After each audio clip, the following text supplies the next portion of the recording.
Hey, you guys, I have something super fun for you this week. No intro, no outro. As I was preparing to record this week's podcast, I found what I'm going to refer to as a B-side.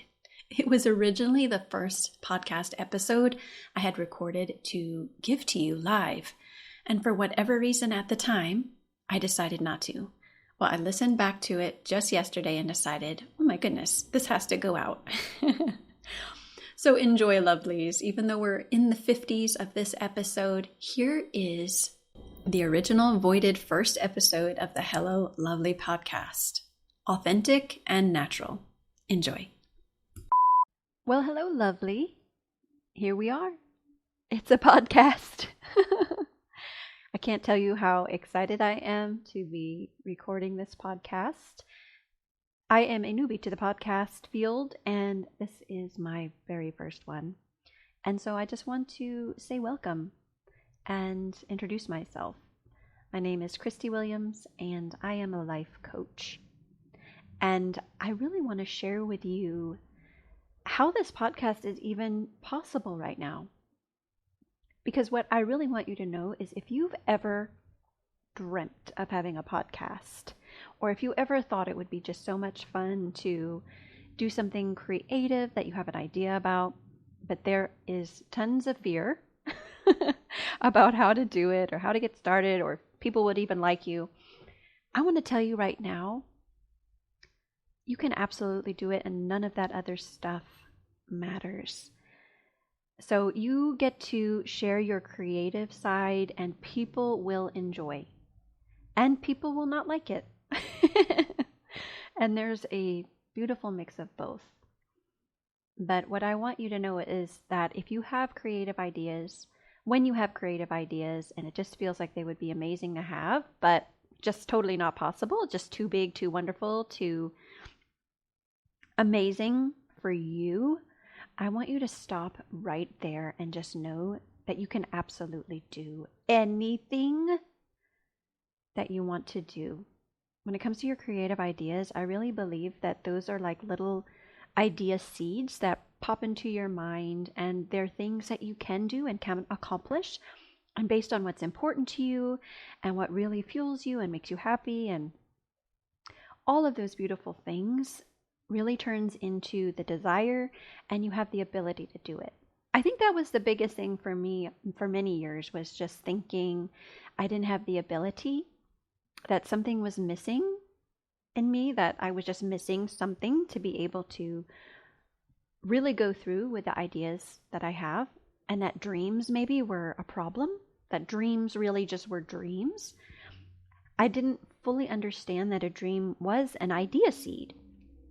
And once you have the idea seed, you can decide what you want to do with it. You can have things that are important to you and still grow your little idea seed. And those dreams, those little idea seeds, create amazing things. So the last thing I would ever want you to do is hold yourself back from that. I want you to plant your little idea seed and see where it grows. Keep going. Believe it's possible. And there's so much love involved in that. I think a lot of the dreams and ideas that we have, even this podcast, come from a super beautiful place of love to want to share and help people, where you see your own growth, where you've had your own challenges, and you just want to empower people, empower women, empower anybody who needs to feel empowered. Nobody is excluded. So I want you to think about what you really want for you. And as I start this podcast journey with you, one thing I want you to always remember is how valuable you are. So let's say you have your little idea seed and you have your dream and you have your creative ideas, and they're super exciting until there's that possibility that they could go somewhere and they could grow, and then you're going to actually have to commit to some work, and gosh, that's hard and scary. But I want you to remember how valuable you are, because when we get started in our little dreams and watering our idea seeds and they start growing, something that stunts that growth is when we start thinking we're not valuable enough to put it out into the world. That how dare I have an idea and put it out there? It's not valuable enough. I'm not important enough. It's not special. It's not unique. And you guys, all of that is just garbage in our minds, just garbage ideas. And they're going to happen and they're going to come up, but that don't have to crush and pull out your little idea seed from the root. We second guess our worth all the time in various flavors. I'm not good enough. My opinion doesn't matter. No one cares what I think. Interject yours here. The sad part is we really believe that stuff and we make it mean that we're not valuable or as valuable as someone else. And I spent years of my life trying to be liked by others because I thought that meant I was a better person. I didn't really know who I was or how I should act, and it was always genuine. My motive was always from a pure place of love and really wanting to really be genuine. I really wanted people to like me. I thought that's what the whole goal was for me, but I didn't know how to be myself. And it's so funny because you would think being yourself would be one of the easiest things in the world to do. I mean, you are yourself. So how is it hard to know what being yourself is? It's like when we are feeling ourselves, we know exactly what that feels like. But when we're not feeling ourselves, we can't really identify with what's going on, with why we can't step into being our authentic, genuine self, and how to do it, and what's blocking that. And so that feels kind of powerless, and it makes you feel stuck. Definitely used to make me feel stuck and disappointed, and just made me feel like a big weirdo because I would come back home and I would just think, why can't I be myself? Like, who is that? What does that even mean? So once you know truly how to be yourself and what that means for you personally, things just start changing. You don't obsess over everything you do. Don't judge yourself, at least as often. You get to show up everywhere, authentic and natural you. And isn't that what you really want to do? Like if you had the confidence in yourself to just be yourself in every situation, that self-inflicted pressure would just be off. You could just show up as your authentic self wherever you are, no matter who you're with.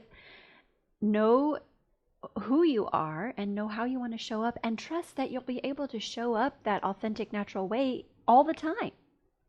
You start naturally connecting with people who love your real self because you know who your real self is. And it's like all of a sudden you have more energy.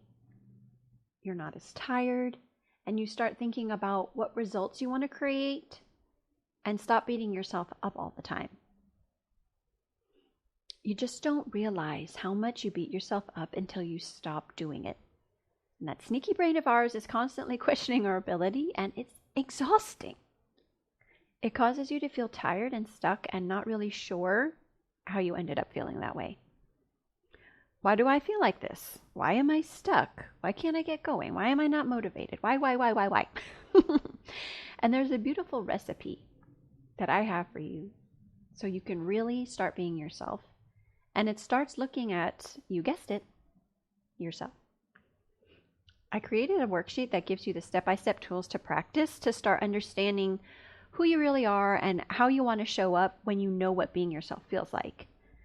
And when you try really hard to be yourself, it ends up feeling completely the opposite. When you try to force a contribution, when you try to force focusing, when you try to force being yourself, it is the complete opposite, and that doesn't feel right.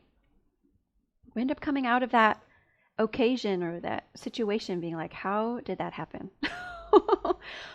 What did I say? Why the heck did I say that? Where was I going with this? And there's just some simple steps I created that help it to be crystal clear on how to, 1, know what it feels like to be yourself, and 2, be able to show up that way in any situation. Because ultimately, what it all boils down to when you are yourself is that you are feeling authentic and natural. And what that means for you is different from what is authentic and natural for other people in each occasion. But we put this pressure on ourselves to line up to have the exact same emotional response as everybody else. And that's where we get kind of disaligned with ourselves. Maybe somebody is crying and we're not crying. And so we think, I need to be crying here to line up with them so they know I care. Or maybe we just laughed at something. We're somewhere and we think something is hilarious and we laugh, no one else is laughing. And we're like, oh man, I need to be not laughing. I need to be lining up with what is authentic and natural for everybody else. And you guys, that is not the case. Being authentic and natural means that you get to be authentic and natural with an emotion that is spot on for you, for the occasion, for you. I know for me, even in situations where I've lost people that I love so much and people that were very important to me, and there were times when someone around me was crying because of the loss. In that moment, I wasn't feeling the tears. And then I would judge myself for that. I didn't even get to grieve in the way I wanted to, authentically and naturally for me in those moments, because I was so obsessed with what everybody else was feeling and thinking. I was so focused on what I was doing wrong that I wasn't crying. But you know what? It was okay that I wasn't crying. I just didn't know that. There were plenty of other occasions where crying was authentic and natural, and I certainly cried, and that is great and beautiful too. But causing that self-inflicted pressure to force emotional responses for ourselves that are not authentic and natural pops us right out of being ourselves. We don't know who we are. We don't know what that means. We don't know how to do it. So think about that. When you truly feel authentic and natural, are you trying to prove anything? I want you to really have this interview with yourself where you get to highlight, you get to take a look at what authentic and natural means for you. So in the worksheet I created that you can download, and I'll put the link in the notes here so you can grab that free worksheet for yourself. I want you to use it as that little interview with yourself. It includes all of the steps to be yourself and how to practice those. But today, I just want to highlight one of those. And that is having nothing to prove. When we think we have to prove ourselves, we step out of authentic and natural. Think about that. When you truly feel authentic and natural, are you trying to prove anything? No. So where does this come from? Let's say you want to prove you're good enough, or you're worthy, or you're just as good as someone else. How do they, the person you're trying to prove to, acknowledge that you've been proven? I'm not really sure what the word is there, right? But validate that you're proved. You would have to show them what your worth would mean.